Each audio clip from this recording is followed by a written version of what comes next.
ManGoat, the Eternal Dreamer. Copyright 2025. All rights reserved. No part of this publication may be reproduced, stored, or transmitted in any form or by any means electronic, mechanical, photocopying, recording, scanning, or otherwise without written permission. From the publisher, it is illegal to copy this book, post it to a website, or distribute it by any other means. Without permission. First edition. This book was professionally typeset on Reedsy. Find out more at reedsy.com. Contents. Chapter 1. The Path Through Pyrrha. Chapter 2. The Beast King's Eyes. Chapter 3. Ember Glass. Chapter 4. The Nameless Flame. Chapter 5. The Deep Below. Chapter 6. The Whispering Path. Chapter 7. Echoes in the Flame. Chapter 8. The Cradle of Dusk. Chapter 9. The City Beneath the Veil. Chapter 10. The Heart of the Hollow. Chapter 11. The World Before Flame. Chapter 12. The Trial of Fur. Chapter 13. The Flame's Rebirth. Chapter 14. The Dawn of a New Age. Chapter 15. The Last Embe. Chapter 1. The Path Through Pyrrha. They say the golden tree rises at the edge of the world, its branches reaching not toward the heavens, but inward into the forgotten truths of the soul. No map marks the path. No ship dares the storms that coil around. Its isle. But the name passes in hushed tones, always with reverence, sometimes with fear. Most call it a myth. Others call it a curse.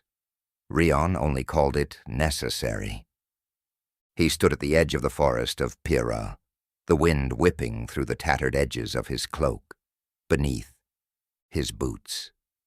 The soil was black and soft, alive with roots that pulsed faintly beneath the surface as though the land itself breathed. Above, a blood-orange moon hung unnaturally large in the sky. That was new. In his hand, he held a map burned at the edges, more suggestion than instruction. He had taken it off a dying man 2 weeks ago, half mad, sun-blind, and whispering about trials. Rheon didn't care if it was real. The tree wasn't a destination, it was a direction. And when the world has stripped you of everything, direction is enough. A voice broke the silence behind him. "You sure you want to do this?" Rheon didn't turn.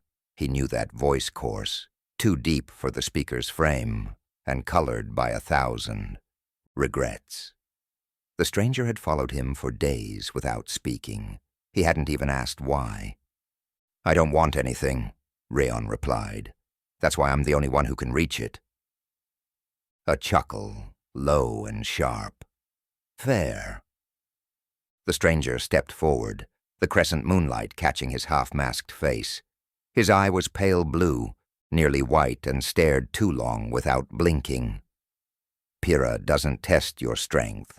It tests your shape, who you are, what you've buried. Rheon met his gaze, finally. "Then I hope it's ready to dig deep." And with that, he turned and stepped into the forest. The forest of Pyrrha grew denser with every step, the towering trees leaning inward as if they had a mind of their own, their twisted roots and thick vines creating a maze that seemed impossible to navigate. The air was heavy, with moisture, the scent of damp earth and decaying leaves lingering in the thick atmosphere. Despite the dampness, the wind carried with it a sharp, biting cold that seemed to pierce through Rheon's worn leather. Armor. It whipped at the edges of his cloak, pulling it around him like the darkness itself, obscuring him from the world. Rheon's steps were steady, measured, but there was a restlessness in his chest, a pull, a gnawing feeling that had been growing stronger with each passing day. It was the call of the golden tree, the distant hope of something more. He could feel it now, deep within the pit of his stomach, like the flicker of a flame that refused to die. It was what had driven him for so long, what kept him going in this world of broken islands and forgotten dreams. But even the sharpest mind couldn't ignore the feeling of unease that lingered in the forest. The trees whispered in the wind, their branches scraping together like skeletal fingers. Every shadow seemed to hold a threat, every flicker of movement just out of the corner of his eye making his muscles tense. He was alone, surrounded by nothing but nature's deafening silence and the constant pressure of unseen eyes upon him. As Rheon pushed forward, his hand stayed close to the hilt of his short sword, the leather grip worn smooth. From years of use, his eyes, though, never left the path ahead. He was looking for something, anything that could give him a sign, a clue that he was on the right track. The man in the hood had spoken of trials, of beasts, and illusions, but it all felt like a riddle. What did the golden tree truly represent? What did it take to become the man worthy of reaching it? The forest felt endless. The deeper he ventured, the less familiar the landscape became. It was as if the very earth was shifting beneath his feet, as though the forest itself was reacting to his presence. The sounds of the world seemed muted, drowned by the thick fog that had begun to roll in, seeping between the trees like a living thing. There was a certain heaviness in the air, an oppressive silence that felt unnatural.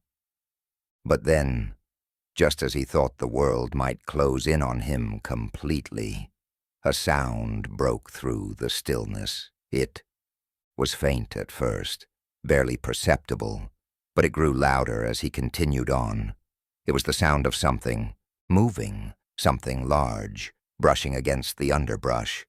Rheon paused, every muscle in his body going taut, his eyes scanning the dense shadows for any sign of movement. He drew his sword slowly, the blade gleaming faintly in the dim light. His grip tightened around the hilt, his knuckles white, his focus absolute. The sound was getting closer, and now he could hear the steady thud of heavy footsteps. A growl echoed in the distance, low and menacing, vibrating through the air like a warning. Rheon's heart rate quickened, but he didn't falter. The forest had always been full of dangers, creatures, hunters, beasts. He had survived them all. This was no different. He had been in situations far worse than this, faced enemies far more deadly than anything Pyrrha had to offer. Still the growl grew louder, closer. It wasn't just a single creature, he realized. The ground beneath his boots trembled slightly with every step.